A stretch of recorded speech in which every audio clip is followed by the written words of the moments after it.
Hi everyone, Stephen Daniele here, holistic health coach and founder of Team Euphoric. Today I'm going to be giving a book review of Michael Yessis' Kinesiology of Exercise.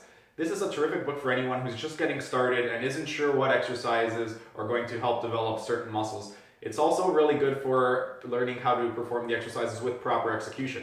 While I am not a fan of all of the exercises that are prescribed in this book, that's really not the point of this book. The point of this book is to teach you proper form and which muscles you are working during certain movements.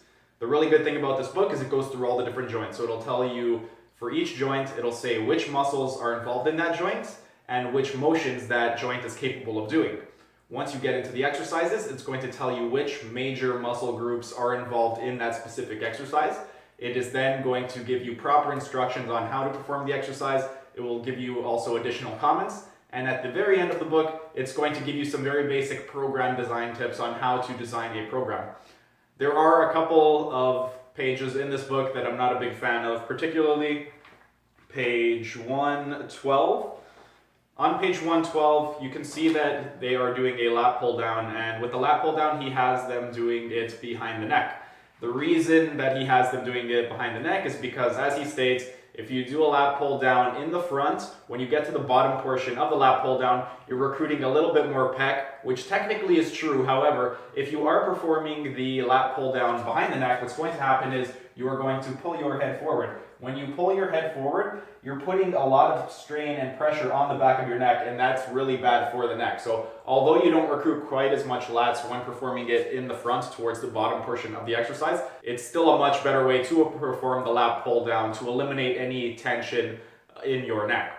Another exercise is the upright row on page 122. On page 122, he has you doing an upright row, and the position of the elbows are really, really high, and in the book it states that you should have your elbows at 30 to 45 degrees above your shoulder. If you have the range of motion to perform that, then great, get your arms up as high as you can. However, most people, they don't have that range of motion in their shoulder. When they start getting too high, what's going to happen is they're either going to flex their shoulder forward to be able to get higher, or they're going to externally rotate their shoulder. Both of those movements are going to be really bad on the shoulder. So if you are performing an upright row, most important thing is that your arm remains in the frontal plane, so your elbow is going straight out, you're not coming forward. And when you come up to the top, you don't externally rotate. All the movement should be coming from your shoulder joint.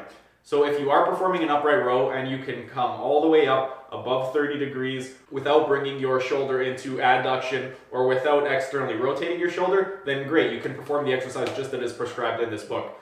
However, those are two slight modifications that I would make. Aside from those two modifications, this is a great book for explaining exactly what muscles are used during which exercises and proper execution. If you would like to obtain a copy of this book, I will be including a link in the description box where you can find it. I don't know if it's still being sold. I got my copy about 8 or 9 years ago, and when I checked on Amazon the other day, it wasn't there, with the exception of some used copies. I'll try to find a site where you can find a copy brand new and post the link down in the description box. Next week, I'm going to be giving a book review of Terry Wall's The Walls Protocol. This is one of my favorite nutrition books, so look forward to giving you a review on that book. And if you like what you saw today, please like, share, and subscribe to our channel for more great content, and I will see you again next time.